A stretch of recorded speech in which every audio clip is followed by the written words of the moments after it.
side? No, it's fine. Let's try. Now Natalie and I can whisper into your ear. Dave who does both on the shoulder. He's gonna be like Kong with the shoulder angles. It's like Kong with the shoulder. No. Yes. No. It's gonna be a no for me.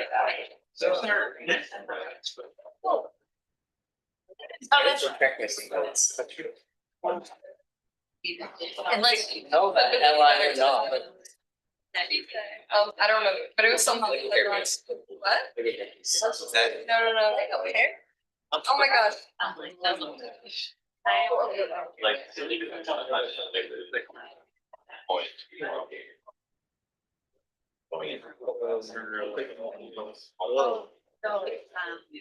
I don't know. Anyway. Yeah, she's coming. Like I just finished. You should go. Then when I had blood test done, I got out of house.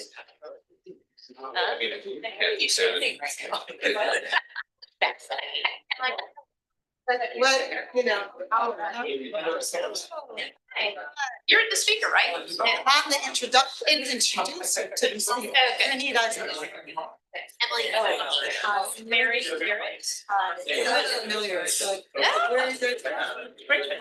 Richmond, all the way to Richmond. Very nice to be here. Yeah, I'm glad. I was there for, the Maryland Arts, Maryland.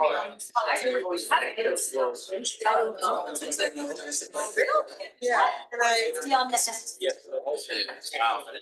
was also there to help get out the field. Are you? Yes.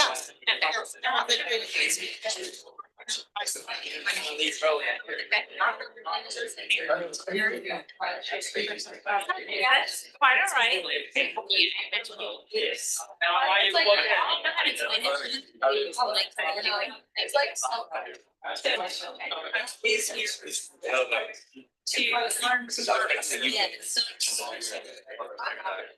But I kind of. I would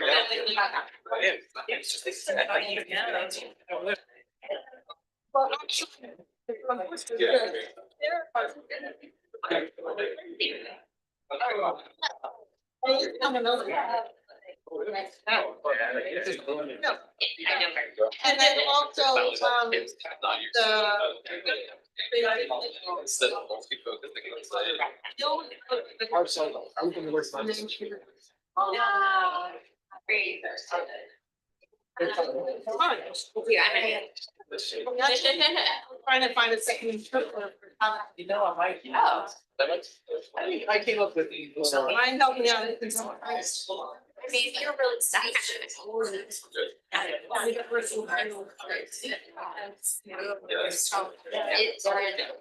and you got me.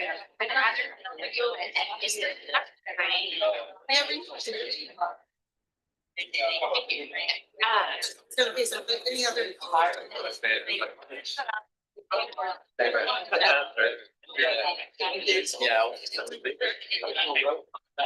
don't like that guy. We're going to the next. Come on in.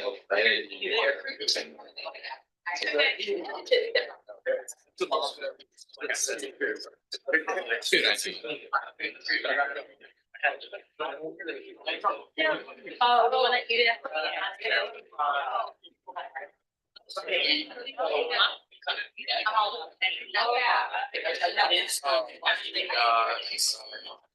I'm still glad I don't like.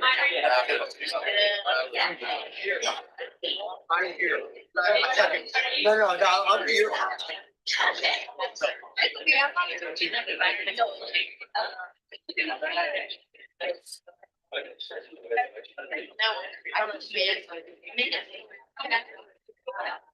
It's a lot of fun people.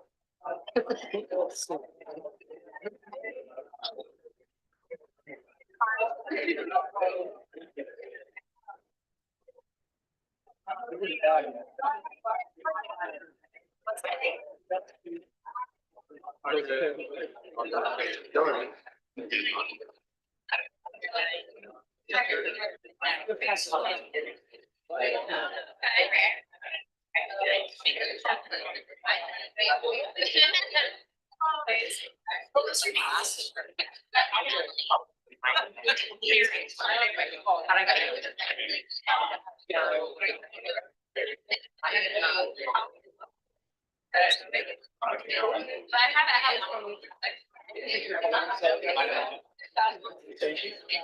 was like, now, I love now. I'm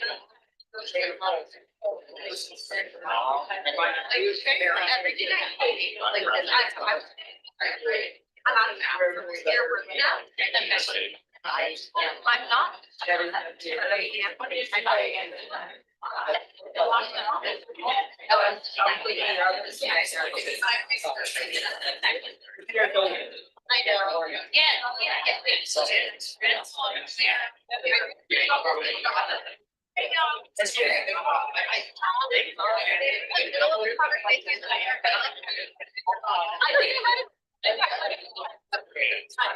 I know, I know. Yes. I got it.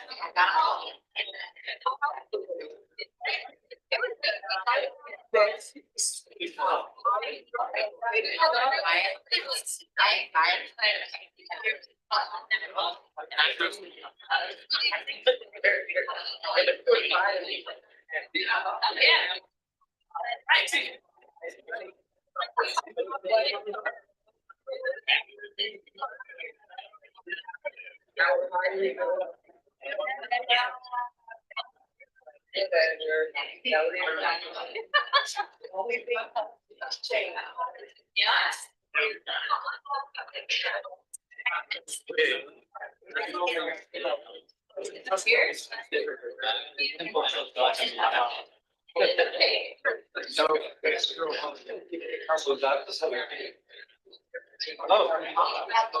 We're here.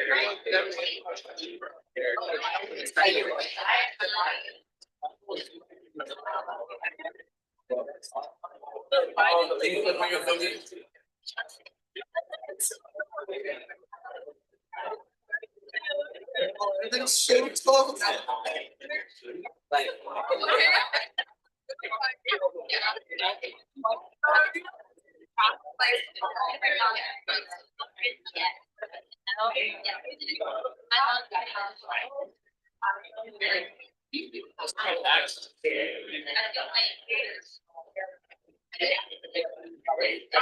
I might need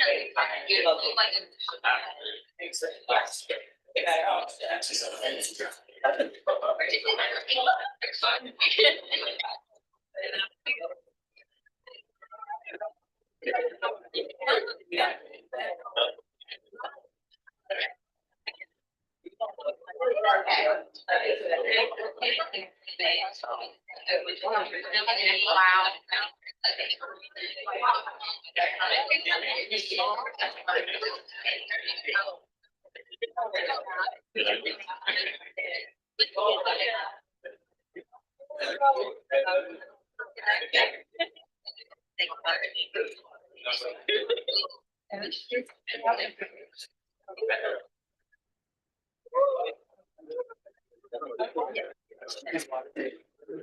Okay, we have a couple more people filing in here, but I think we have critical mass, so we'll get started. Hello, my name is Michael Esbon. I'm Assistant Director of the Graduate Architecture Program. So great to see you all. This is a special event, in part because it's our final spring lecture event. So thank you all for being here. It's special for that reason, but it's also special because this is the kickoff event for the Vision is Yours forum, which is going to be happening beginning today and for the next 2 days. We're going to hear a little bit more about that in a few minutes. For the students here, please use this QR code to log in your attendance. I'll leave it up for just 1 second while you do that.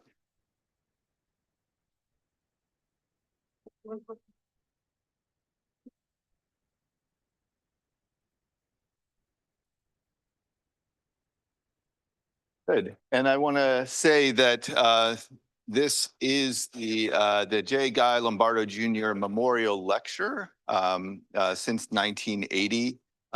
We have had an endowment that allows us to run this memorial lecture. It was endowed by Joseph Guy Lombardo in memory of his son, who's an alumnus of the program. And so we're very grateful for that support. And so pleased that Elena Madison is going to be our guest lecturer for this special event. Now, to give Elena a proper introduction, I'd like to invite Professor Ronit Eisenbach to the stage. You can call it a stage, right? The lectern. To the podium. That's that.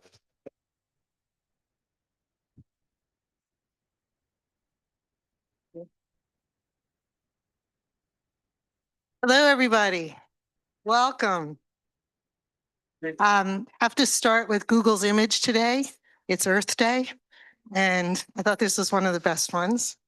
A good reminder, I think a good bridge from the land acknowledgement and also to our conversation today about what makes a good place and placemaking and placekeeping. So my name is Ronit Eisenbach. I'm a member of the architecture faculty and director of the Creative Placemaking Collaborative and minor here at the university. Creative placemaking and placekeeping is a multidisciplinary effort. The minor is supported by Arts for All, and is a unique partnership between the College of Arts and Humanities and the School of Architecture, Planning, and Preservation. We also have support from the National Center for Smart Growth. I'm grateful for the support from Arts for All and the two schools. And thank you, Craig Keir, the director for Arts for All is here. Thank you, Dean Jordan and Dean Shonikin, as well as Mohammed Garapour and Justin Strom, the two directors of the two main programs. I'm also here today as a member of the steering committee of the Neighborhood Design Center's Vision is Yours forum. Here are some images, by the way, from the work of our students in the Creative Placemaking program.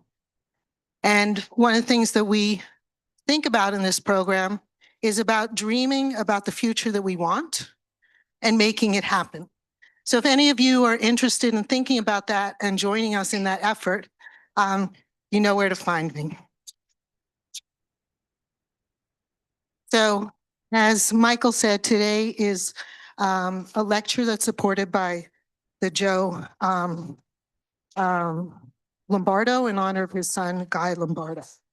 And I won't, since Michael already said some of the things about Guy, he was a student of ours who died at a very young age.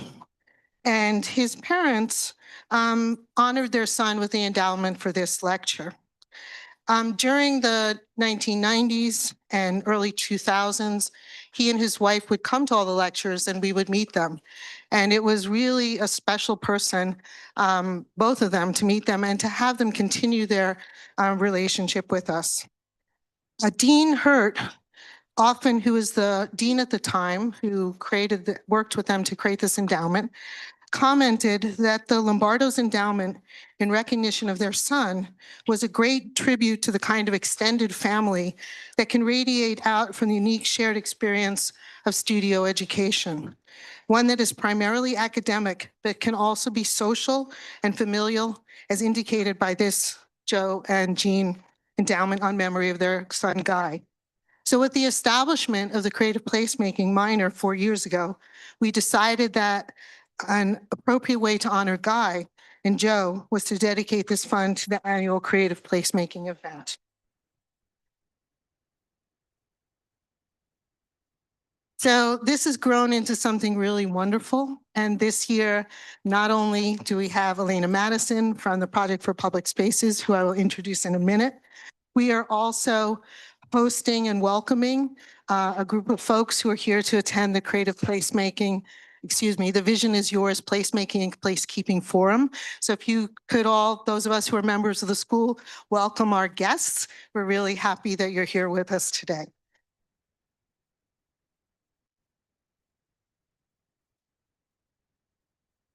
So today's lecture launches that forum. And I would also like to thank the Neighborhood Design Center, who has created the forum, and for being a wonderful partner for the school, and also in inviting us into this work. So Jennifer Gould, the director, Bryony Hinson, the deputy director, Nicole Ringel, and Maura Dwyer have all been really great partners in this.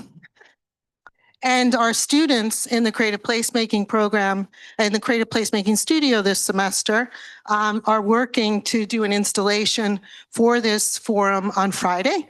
And all of you are welcome to attend.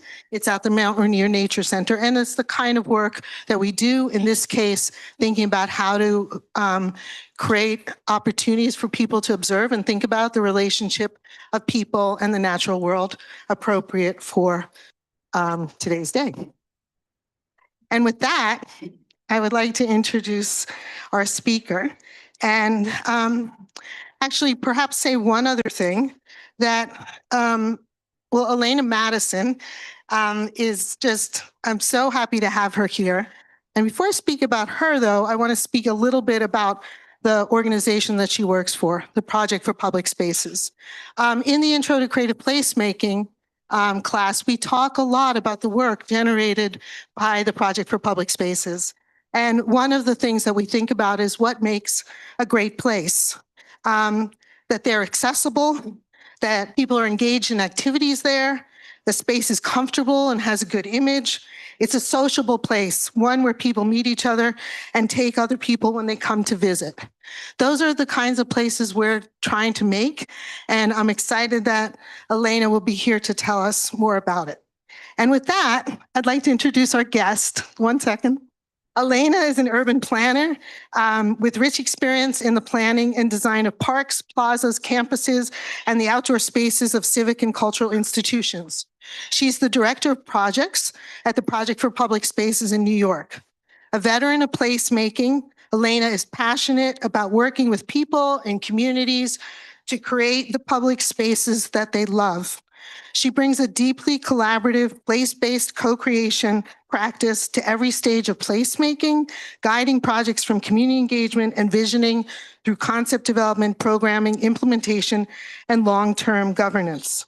Elena leads Project for Public Spaces placemaking project practice and community placemaking grants initiatives.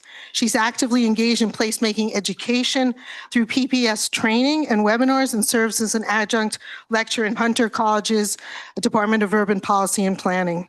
Her current research and advocacy focuses on social inclusion and the creation of supportive social environments in the public realm. Elena is the co-author of a chapter on supporting people experiencing homelessness in public space in hyperlocal place governments in a fragmented world. With that, I'd like to welcome Elena to the stage. Thank you.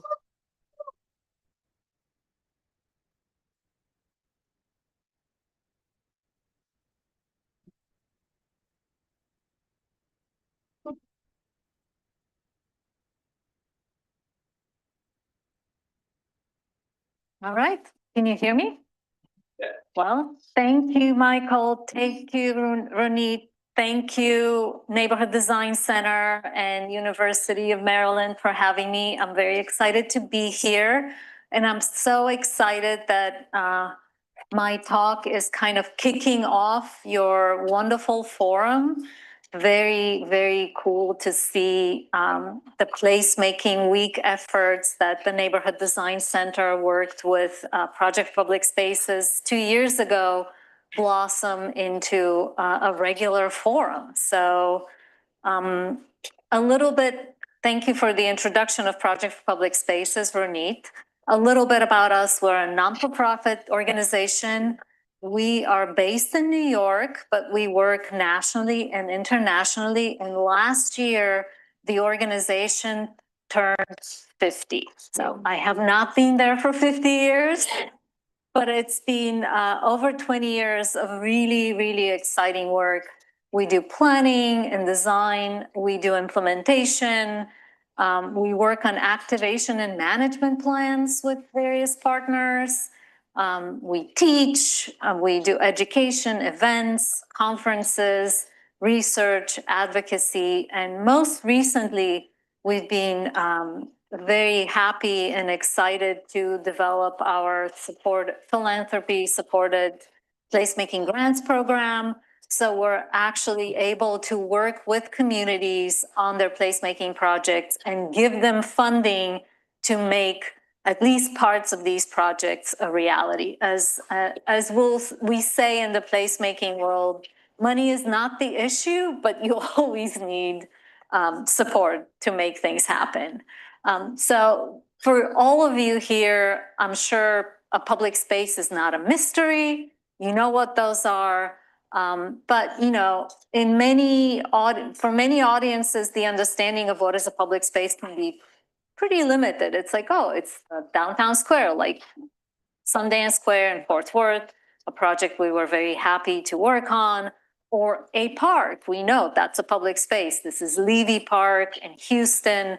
Again, a big investment, and the placemaking efforts were at the core of this project.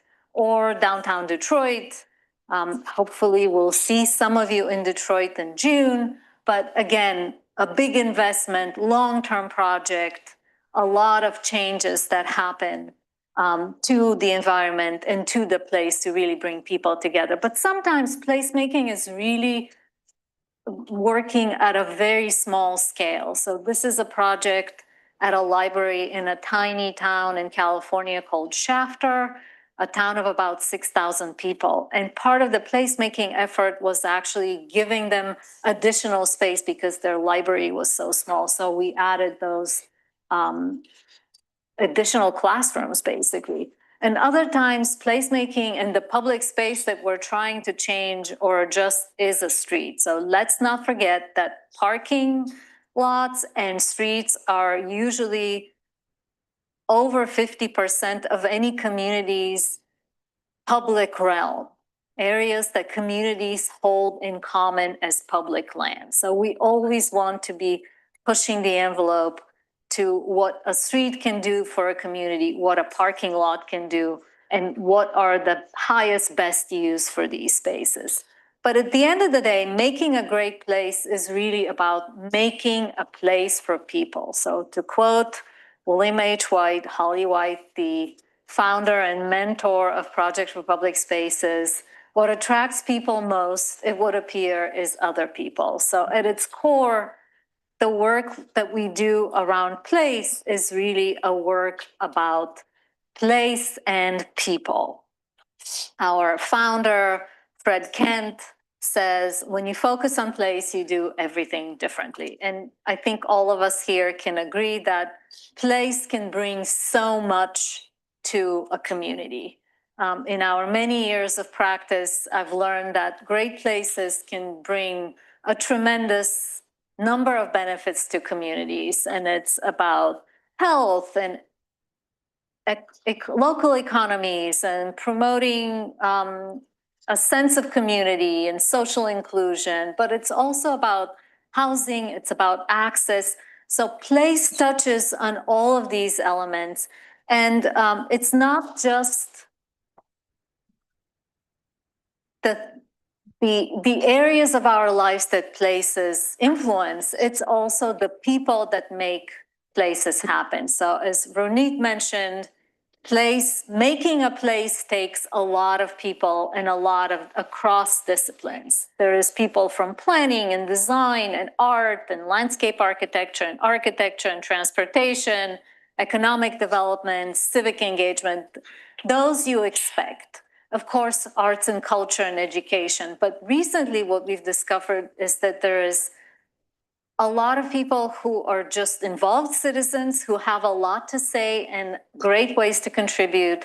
And there is also areas that often we tend to shy from, like social work and kind of solving bigger societal issues, because the common ground, the place that we all gather is, needs to be a place for everybody.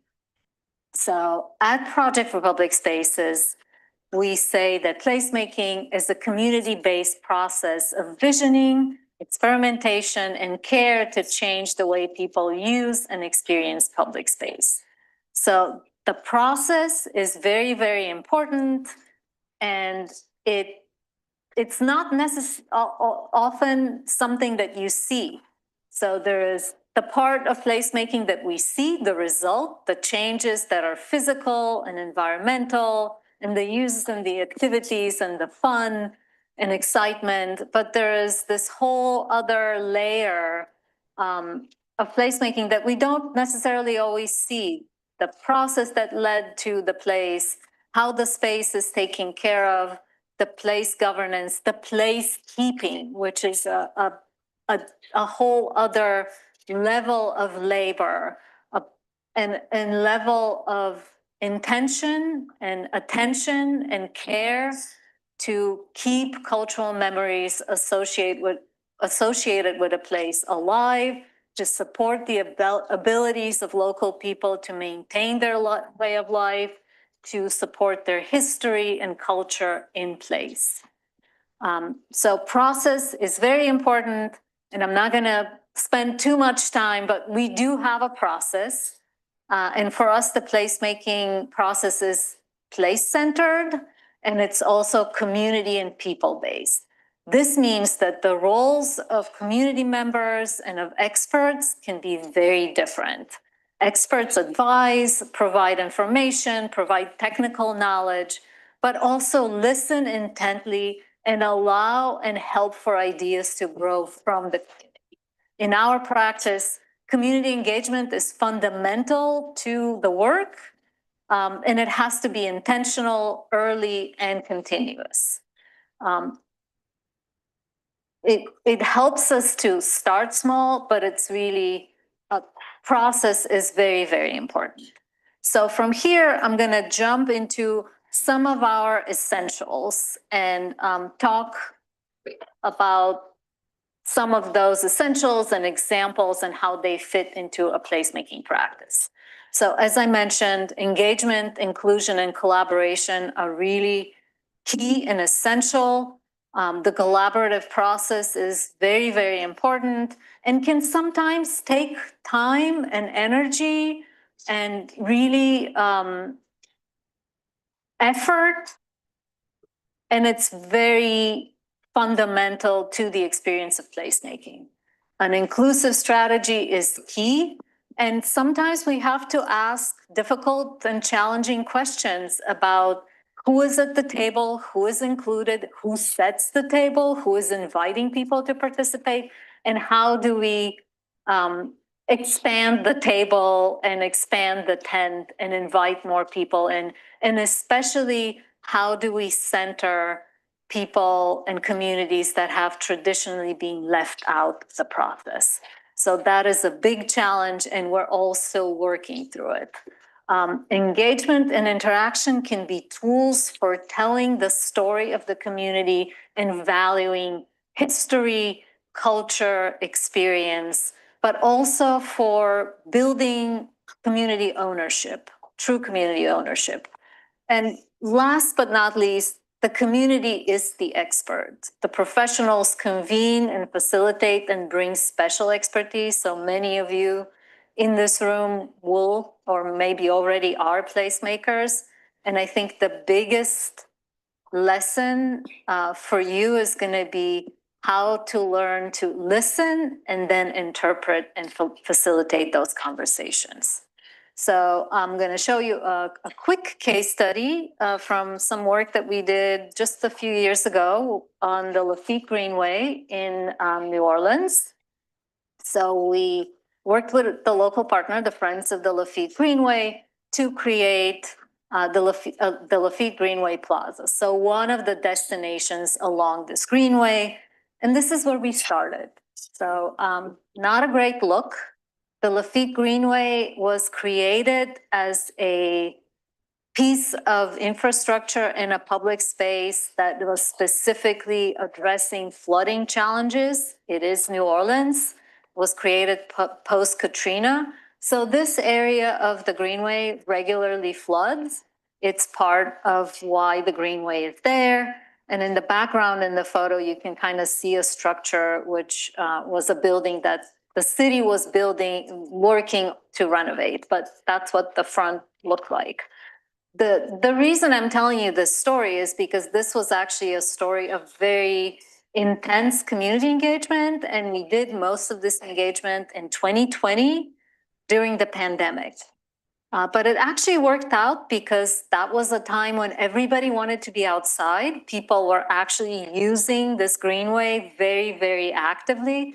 And we partnered with a local engagement organization to collect information and talk to people and talk to people in real life, but also give them opportunities to comment online. So about 200 people participated. They told us about how they're using the Greenway currently. They told us about what they want to do in the new Greenway Plaza. They were able to kind of upvote their preferences for different activities and ideas. We ended up showing them renderings of what we had heard, and they picked the one that they liked best.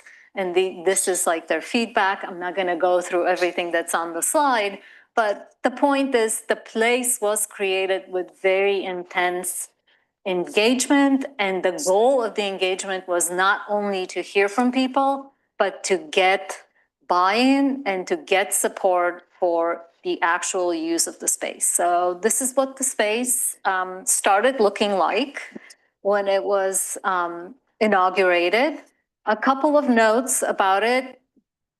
All the features that you see in the space were custom built by local maker designers that were native to not only New Orleans, but to the community.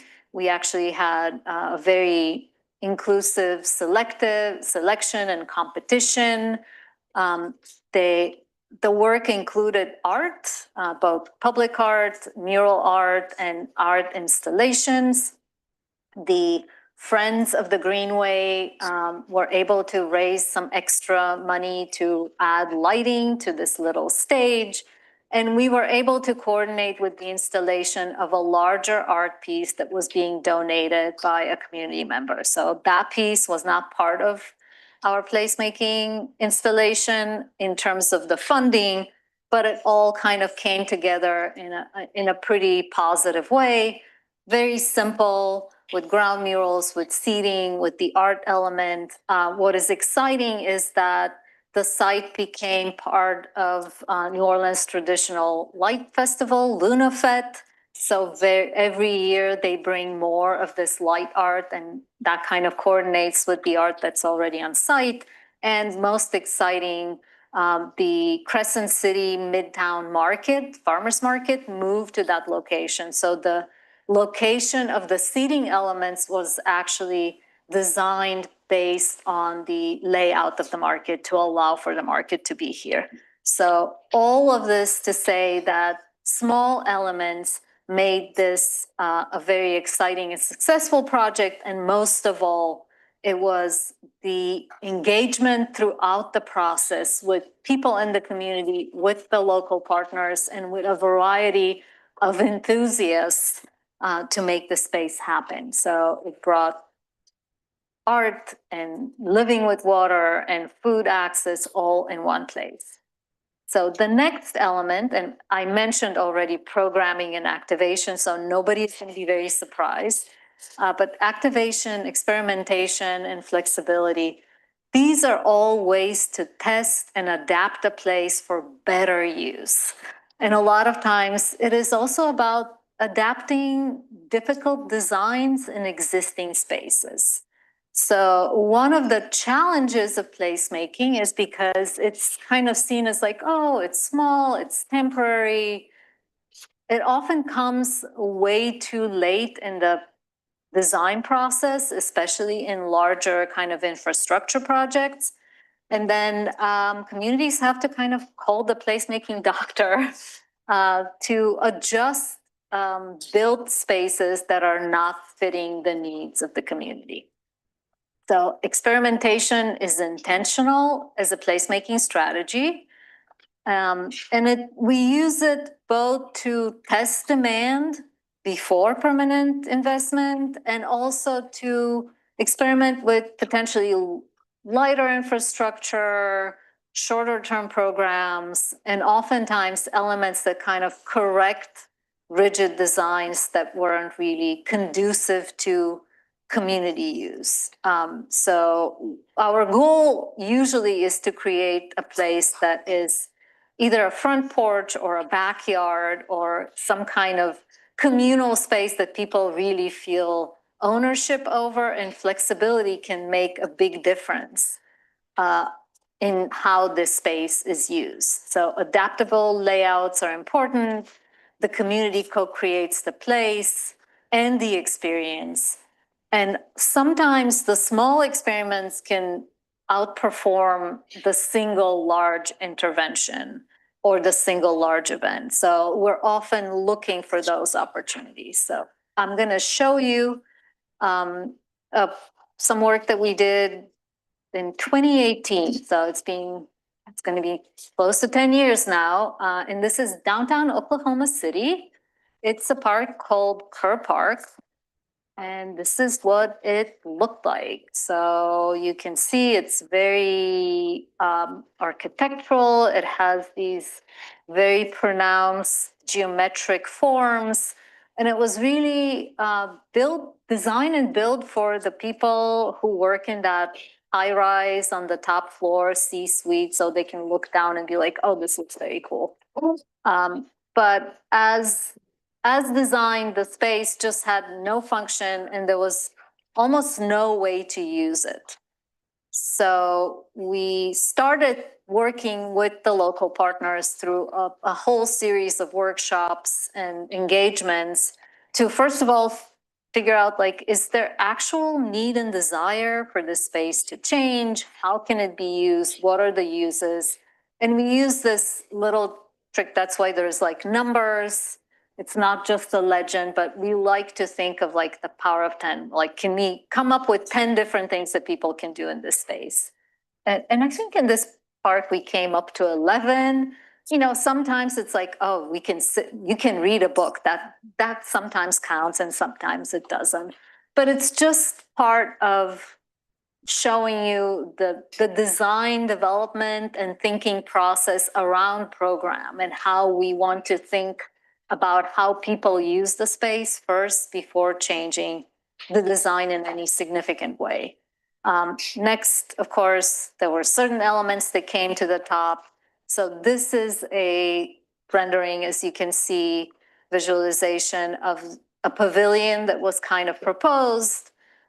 There it is, again, as a vision and as a design.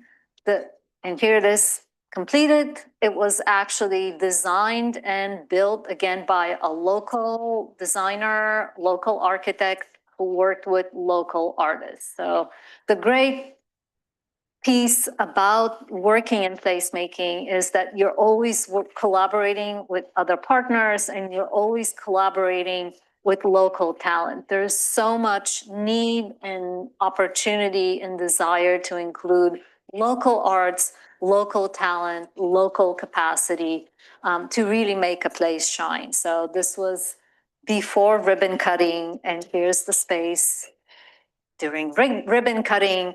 And it has become a place that people actually use on a regular basis, and people host outdoor lunches, and there is I guess, a bocce club and other things are happening. So little elements, again, but artistic and fitting with the aesthetics of the space make the place work.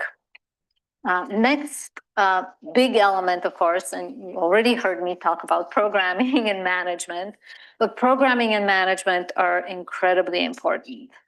Ongoing programming is a core function of the public space. It's not an afterthought, and programming is really a people-centered outcome. Successful places are measured by how people use them, not only by how they look, although they should look good, right? And activation can succeed when landscape, architecture, design, all these elements work along with programming together to invite ownership, participation, and really, at the end of the day, create an experience. So management and programming are not operational afterthoughts. It is very important for placemaking and placekeeping for management to reflect the local community and its needs. This also relates to governance and decision-making. Who makes the decisions? Who governs the place? So management and programming can really do miracles for a place. And we like to say that 80% of the success of a public space is due to its management. I think design also has a really, really big role to play. But we can't do it without that program. You have so many spaces that need a purpose and a reason to be used. And that's really where this programming effort comes in. And my example here is the Pass in San Antonio, Texas. And here's where the space started. So you may think of like, why this underpass? It's literally under the highway. And it's adjacent to the historic Market Square and the historic Mercado. You can't see it in the photo. That is in the building right next door. The Mercado is a huge popular community destination. It's a tourist destination. So this was initially seen as an opportunity to give the Mercado an outdoor space, but being under the highway is very loud and not necessarily super clean. Like you don't necessarily want to eat a lot of food under there. The opportunity here, especially for programming, was that University of Texas San Antonio actually moved some of its essential activities to a building right across the street. High school was also located right next door. So as the conversation evolved around this space and how it can be improved, it became a focus for a space that's more youth-oriented and game-oriented and oriented to things that maybe are loud and a little kind of not out of the beaten path, but activities that would attract younger people that may not want to be like in the public square. The other big thing about this space to say is because it's Texas and it's so hot, structured shade is actually at a premium. Being under the highway was actually a benefit. My reaction as a New Yorker was like, why would you go into this dark space? And people are like, you don't understand, it's so hot. Being under the highway is actually very, very helpful. A couple of things we had to work around. San Antonio's big citywide once-a-year event called Fiesta. People said, we use this space for Fiesta. Whatever you do here, you cannot mess with Fiesta. We have to be able to do what we're doing here, even when you improve it. So just like the market in on the Lafitte Greenway Plaza, here it was like, how do we fit Fiesta with the things that we want to do? So basketball was one of the ideas, and here you can see it. We added, oh yes, those swing benches were actually something that we literally saw on the street, and we sent the photo to the local partner, and she was like, oh, I think our fire department can make this. So these swing benches were fabricated by the volunteers at the fire department. You know, of course, on opening day, you have balloons and chairs and things like that. But the basketball was big. The ping pong was big. One thing that you may notice in this photo is there's actually planters in the background, which again was like, is anything even going to grow under the highway? Yes, it does. And the planters were really important since it's Earth Day. There was a large bat colony living under the highway. So we needed to provide a space for the bats. We couldn't disturb the bats. We couldn't put lights there.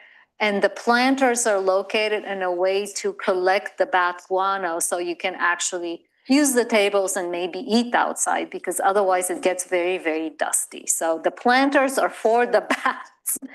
But it worked really well overall as a place. It's very popular with the high school kids. They do other special events. One of the exciting things is that the San Antonio Spurs actually kind of took the space under their wing, and they came both to opening day, but also organizing events. So it was really all about the programming and really focusing the programming on this kind of left out tween, not quite teenagers, like kids who are not moving around the city on their own, and college students who study nearby. So next element, obviously, we've been talking about art. You can see how important art is in placemaking. So for us, creative placemaking is really about making places creatively. It's not about, it's really about using arts and culture as a catalyst and centering the art, but in the context of understanding that obviously the community is always going to be at the center. And we've seen an amazing emerging artistic renaissance, which has ironically kind of come about because of cutbacks in art funding. So it's really interesting to see artists becoming more vocal, communities rallying to support the arts through placemaking, and new alliances being created, and new kinds of community-oriented and social practice art emerging. It's very, very exciting. And the arts are a way to explore and celebrate diversity. And when art reflects the value and the vision of the community it serves, it becomes like a lasting part of this community and expressing its value and culture. So we're really always excited to work with artists, and all the examples that you saw included art elements. But the last example I'm going to show you here is the North Avenue Plaza, Marta Plaza in Atlanta. So this is where we started, early 1990s, exposed concrete aggregate, a lot of concrete, and also Marta, their transit agency. It's like working with WMATA here. It can be complicated. We went through an entire process. We engaged with Marta's Artbound program. They have their own public art program. We engaged with the community and talked a lot about how could people use this plaza. To note here is that it is in Midtown Atlanta. There's quite a few residences. There's actually a residential community here. There is obviously an office community, and Georgia Tech is really close. It's not very far. So it's one of their closer metro stations. So there was a confluence of users and a lot of interest in arts and performances, especially from like the Georgia Tech community and some of the residential community. So the concept we ended up with, and we'll look at it a little bit more closely, was a container that contains a stage and all the equipment that makes it easy to activate the plaza. And the container was painted by a local artist that was actually an artist in residence for Marta. So this is oops, wrong way. So this is the container, the stage is open, all the equipment stores inside, but the art itself is really compelling. And the big breakthrough here was that Marta actually allowed us to paint their station, which is no small feat. And the space, obviously it's busier on days when there is programming, but it's overall pretty well used, and it has become a plaza, a place for people in the community, and there's events and regular concerts. And this is a photo in December in Atlanta. So people are out, people are using the space, and it's been very successful. So art and the artistic expression were a huge element of making this a real place.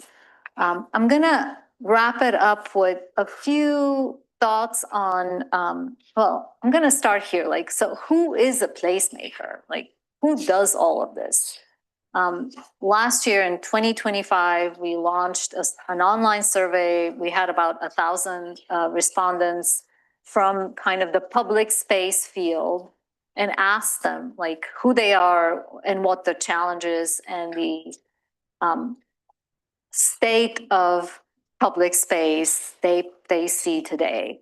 And what we saw is that it's a very diverse field. There is a pretty even split between like nonprofits and people who work for public or private institutions. It's kind of a pinwheel of industries, as you can see. But what is really interesting is that people come from very different backgrounds to placemaking. So there is city planning, there is architecture, there is nonprofit background, there is lots of arts and culture, there is place management. So you can come from many, many directions into placemaking. And placemakers in general are kind of a newer field. People are young, people have been doing this work for majority for under 5 years or 5 to 10 years. So it's gaining momentum as a field. But what is exciting is also people have placemaking either in their title or in their job description. So it's not something that they just do on the side. It's a real thing. And you should do it too. We see this breakdown kind of mirroring the audiences that we gather at conferences like Placemaking Week or the forum that you have today, and the kinds of people who are attracted to this work. So the field is wide, and I think the other message here is there is still a lot of work to do. It's not going to get too crowded. Almost all of the practitioners that participated in the survey felt that to a certain extent, the public spaces are not meeting their full potential as civic infrastructure. So there is a lot of work to do. And there is now a pressing need to kind of fundamentally rethink how our shared spaces are designed and managed, ensuring that they fulfill their potential to support community health and well-being and culture and history and strengthen resilience and boost local economies. So there are so many elements that come into this civic infrastructure value that today we, I think, see the need for even more than before as a place for social gatherings, but also as a place for civic events and protests and festivals and all of these other elements. We need public space. And oftentimes, yeah, they're kind of an extra, they're seen as a luxury, and we want to change that. The other thing we've seen also is that we all understand that public issues are related to public space. So we ask people, what are the biggest societal issues affecting public space today? And the number one was aging infrastructure, homelessness, affordability, accessibility. So the big issues of today's urban communities are the issues of public space, and we need to solve them collectively. So the other thing that we find is that we still need support as a field. When we look at funding availability, there are very few grants, public or private, that focus specifically on public space. Instead, most public space professionals end up having to kind of infuse public space almost as a Trojan horse into other bigger projects, whether it's development or housing or economic development or transportation. Transportation was very big. for a while. But that also often makes the placemaking effort less competitive in the process and also less important. When your goal is providing housing and the public space is a tangential benefit, you obviously are not going to be able to pay the same attention to the public space. So we want to advocate for funding and the value of public space and giving it its proper support. And we also want to advocate for breaking down the silos. We've been talking about this for many, many years, but here we are again in 2026, understanding that we still operate in silos, and that makes it difficult to resolve some of the very complex issues related to public space and public life. So building, it's not just the political, but the community will to prioritize investing in place is an ongoing challenge in the field and is something that we all should be advocating for and work towards. So with that, I'm gonna close my remarks, just reminding you that we have our 5th International Placemaking Week in Detroit coming up at the end of June. The last Placemaking Week was in 2024 in Baltimore, and Neighborhood Design Center was such an amazing partner. You set the bar so high. So we're gonna be trying to do as good or better in Detroit, but join us in Detroit. So that's all from me.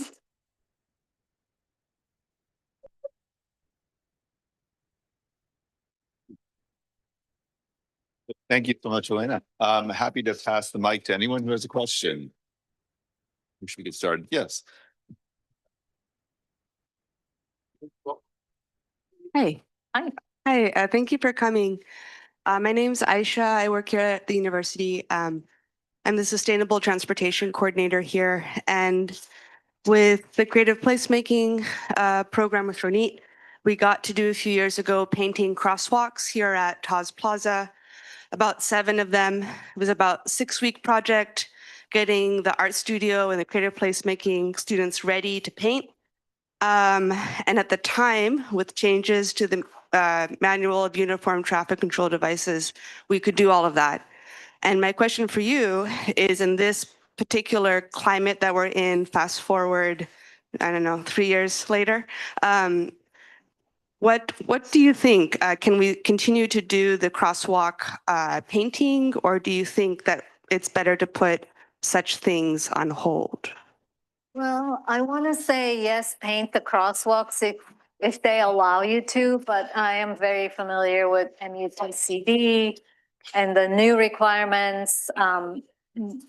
Project for Public Spaces was a partner on US DOT's Thriving Communities round from the last administration. So we worked with small and rural communities, and MUTCD was actually what helped us make some of these changes to, paint crosswalks, do painted curb extensions to narrow and reduce the crossing distances. And I don't know if those would be allowed under the current administration. So I would say let's hold tight and advocate, but also sometimes local, if the street is local and is not state road, you may have a little bit more flexibility. So keep doing the work, just find maybe local streets that are not under the same restriction. But yes, great question. And it's very sad that some of those great advancements are being chipped away. But we can't give up. Have to keep going. You showed us great examples of beautiful places, sort of with all levels of finish. And I think when you create a beautiful place, you bring a lot of people, which is a lot of eyes on the street and makes a place safe. But I wonder, when you're talking about placemaking, how do you contextualize public safety and making sure it's a safe place for children and all of the people that come to it? Well, great question. Thank you. Not every space is as safe for children as, let's say, a playground, right? If you have cars nearby, you need someone to be, looking out for kids. But I feel like overall bringing people to place has benefits for community safety. From the level you brought up, the eyes on the street, just the fact that we see to this day over and over in those spaces, people making connection and building social capital and getting to know each other. All those are elements that research shows make people feel safer. So one of our goals is always to be able to invite neighbors to meet each other in the space, in place, and know each other and feel better and safer together. That being said, there is also design measures that make places safer, adding lighting, for example, adding other potentially security measures. I think the biggest concern that I see around public space these days is actually around safety from traffic. And that's related to the question of like, can we still paint crosswalks and things like that? But we can't give ground on all the progress that's being made over the last 15 years in terms of thinking of complete streets, of bringing traffic calming, more pedestrian and light micro-mobility oriented spaces. All of this is making us safer on the street and in public space as well.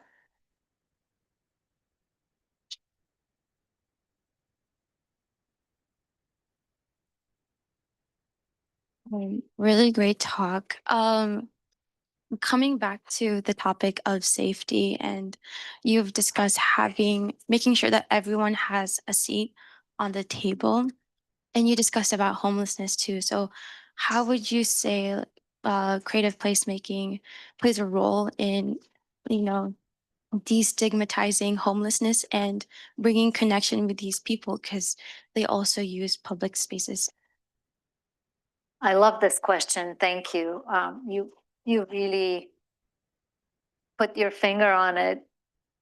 People experiencing homelessness or a crisis are people, and you can always connect with them as people in public space. I think what we see, and especially we were seeing it a lot more during the pandemic when all of us went home and the people who had nowhere else to go were in the public space and thus more visible. But what we see over and over, all the research is showing that often those people are much more vulnerable than all of us are to everything.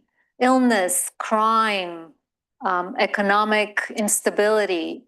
They are out there because they have nowhere else to go, or they have a place to sleep in, but there is actually no living room, so to speak, for them to spend their time. So a lot of the work around safety is really around developing relationships with people, and working with them with people and connecting to professionals who can offer them counseling or social services or other elements. And that is like a whole other area of study that we as placemakers may not be the experts, but we need to learn more. Just like we feel like I'm not an artist, but I feel very comfortable working with an artist and asking questions and working collectively with an artist. I think the same way we need to be working with social service providers who understand the needs of people and actually with the people experiencing homelessness or crisis. One of the things that we've discovered in our research is oftentimes the people who are hanging out in the public space are not necessarily homeless. They have a place to stay or to sleep in. They just don't have a place to go during the day, and they're looking for community, just like all of us. They're looking for community, they're looking to connect, they're looking to be needed and to have a meaningful experience in life and in public space. So one of the approaches we've had with some of our partners is really to create a normalizing experience where services are provided, but people have the so-called alibi. Like everybody's getting a free coffee or charging their phone for free.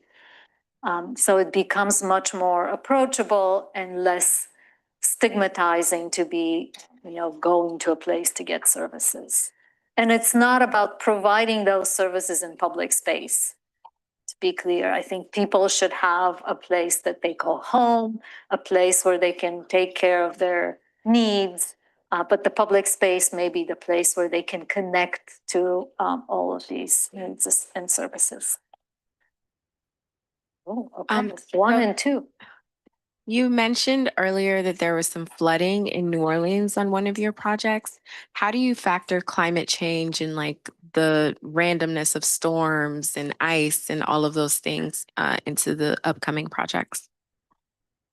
It's a tough question. The space in New Orleans, the Lafitte Greenway was specifically created after Katrina as a infrastructure to contain stormwater, floodwater. One of the elements that we see done in very, very well, and we've learned a lot more about, is actually using the landscape and landscape elements and plants that can help absorb stormwater events, also considering the local climate. In some places it's storms, in other places like Arizona or New Mexico, it's drought. So xeriscaping is a big thing. So I think working with plants, and again, I'm not an expert on the plant material, but I know there is so much understanding and good thinking around how to use the landscape to contain some of these flood events. The other thing I would say is that in a more kind of hardscape urban public way, there's been a lot of conversations around how do we use public spaces to prevent urban heat island effect, or even create spaces that are more usable with the raising temperatures. So there is a lot of interesting work around cooling public spaces, both through plants and landscaping and physical elements like misters and fans and structured shade versus umbrellas, but also understanding that some of the environmental features that can protect us in big storm and natural disaster events may not be features where you want to bring people in, right? Wetlands are great, and they're being restored in many waterfronts, and there was a reason why they were drained, right? So we just need to be thinking, how can people enjoy the landscape without necessarily being in it sometimes? Hope that answers. Thank you for your talk. You have stressed multiple times and in different ways throughout your presentation the importance of having interdisciplinary teams work at placemaking and placekeeping. Do you have specific recommendations for a school like ours that holds the disciplines of architecture, real estate development, planning, historic preservation, or ideas of projects that you have seen in which we can cope together across disciplines to shape the next generation of placemakers? Well, thank you. Can I add to that? Yeah. What would you advise a student who's interested in doing this work to learn about, to study? Well, everything. Yeah.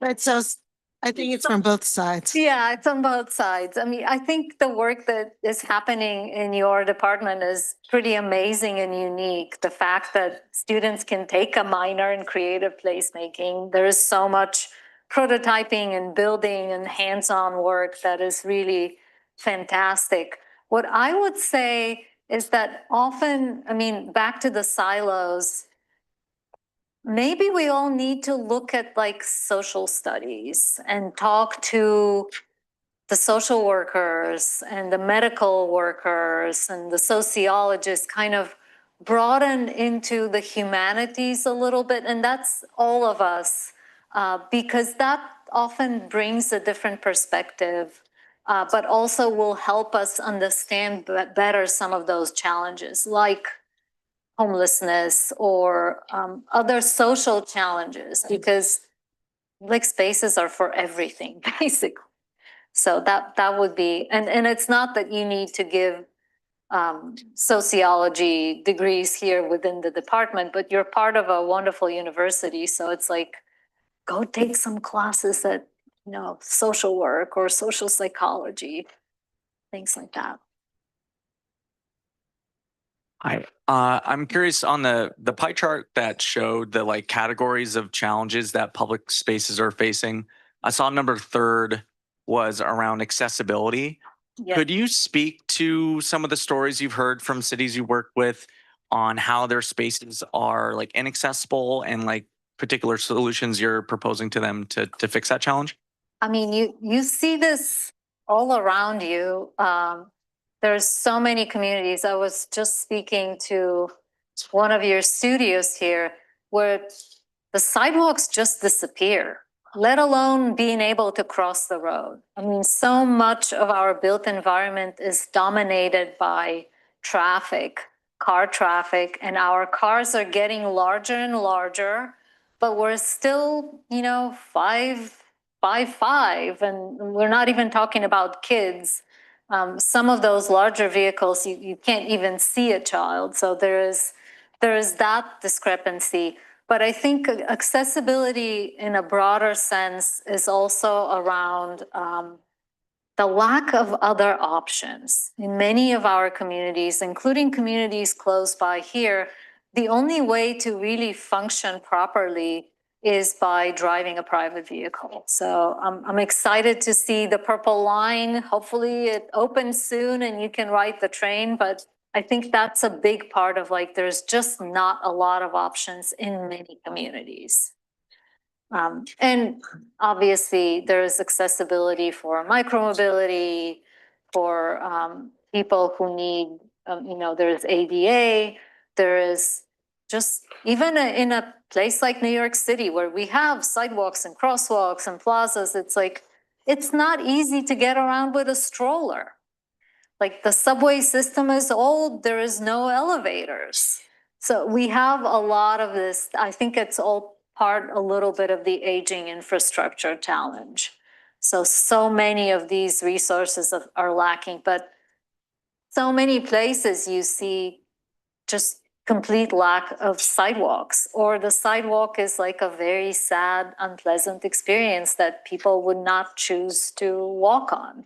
And you end up in communities where the distances are actually walkable, but you're going to be getting in your car and you're driving from one driveway to the next because the experience is not good.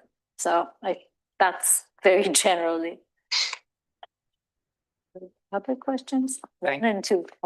Thank you again for coming. I'm really the question, the comments and the questions that you raised are so important to a school that's grown in multidisciplinary ways.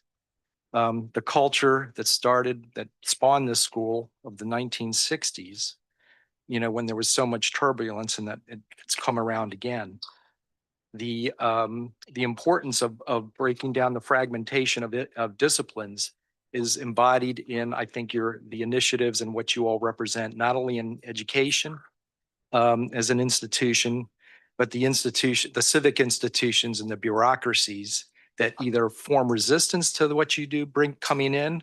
So my question with it, because it can keep going on very broadly, is that, you know, do you have the resources to come back and look at your surveys and investigate some of the places you've helped bring in to see how you've improved the bureaucracies and the methodologies of those fragmented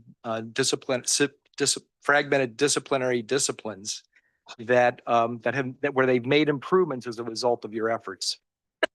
Oh, I love to be able to say, yes, we do this all the time. But you probably know evaluation is really important. And in public space, I think probably like architecture, post-occupancy, it doesn't happen very often. For us, it happens a little bit more because of the grant making aspect. So oftentimes our funders need to see that their money is actually having an impact. So the field of evaluation and impact and APIs for public space is still kind of growing and forming. But your question is actually great, and it's about changing bureaucracies, which I would say is very, very hard. And we see this over and over in communities where there is goodwill. I think the best way to break down the silos is actually to bring everybody around the project, give them a positive experience, but also have a very positive result. We know, success has many fathers. So people who may, or agencies that may have been less excited about participating will be positive once they get credit for it. But I think it's part of overall how we think of the urban realm and the public realm in general, and how that is being governed right now. Essential for place keeping that you. Yeah, I mean, it's a big challenge because in most cities, who is in charge of the public plaza, right? There is like Parks Department, Parks and Recreation, but plazas, at least in New York City, they're often under the Department of Transportation, and they've developed capacity and they've learned a lot and they're getting better, hopefully. They are. But it's like, well, why transportation should be in charge of public space? Like the needs are very different, right? And there's periodically these, like New York City now has a brand new curb czar. Literally, I just read about it and it's like, wait, what is this person doing? It's like, they're gonna be in charge of loading and unloading zones and micromobility, and they're trying to bring containerized trash collection. But it's like, well, but then there is parklets and street seats or like terraces, and is that gonna be so? There is still a lot of advocacy around how we reorganize and rethink the work around public space. Yes, your turn. You've been very patient. I appreciate it. I've never been accused of that before. My name is Aaron, and I'm in the performance studies program. And I study how labor in the private sphere creates the public sphere. And I noticed that you stressed a lot about how private experiences are essential to the planning, creating, and preserving the public spaces that you're making. And my question for you was, and it's a very serious question, how do artists, how do creatives, how do people with absolutely no money, but a lot of creative ideas get in touch with people who are able to make things happen? And how do they start small? And how do they demonstrate their labor to people who have money? Thank you for the question and welcome. I'm very excited to hear that performing artists are here. Art is essential. All the talk about programming and activation, it's really, a lot of it is art and artistic performance. And to be very frank, I want artists to get paid for their work. And we see so much. Often artists are the group that is being expected to do things for free and perform for free or show up or paint or whatever.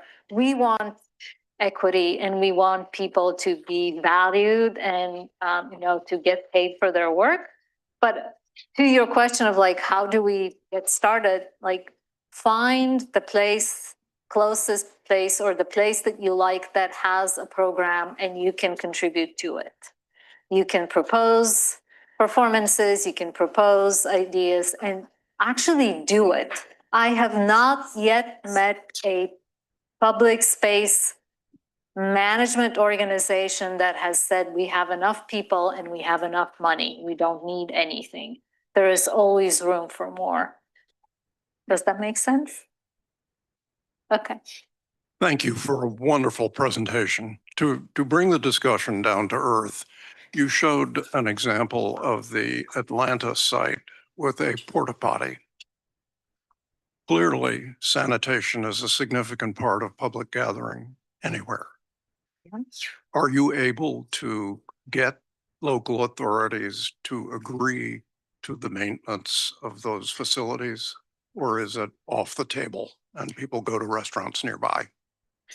Oh, okay. So sanitation, two different elements.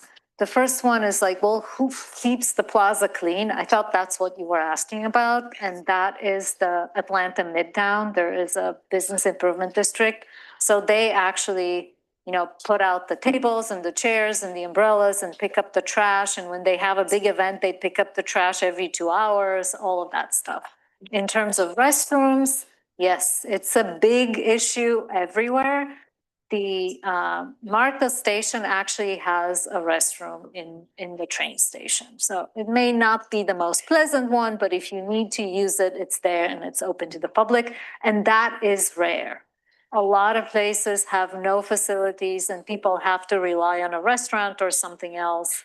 The challenge with restrooms and public spaces, like they're expensive to build and they require maintenance and nobody wants to give you money to like clean the toilets. But it's part of what hosting people in your space is. Someone has to do it. You're welcome. Great. We're at 5:20. So first I want to say thank you, Elena, for inspiring us with your passion, your projects. Thank you for spending time in Architecture 407 just prior to this lecture, for touching in with our community in that way. So let's all give her a round of applause. We want to invite everyone to the great space for a reception where we can continue these conversations with Elena. Thanks. Thank you for having me again. A lot. Let me turn this off. Oh, yeah. That's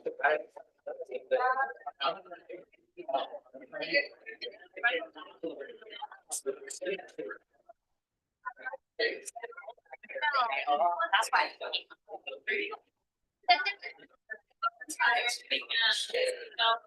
I did try to.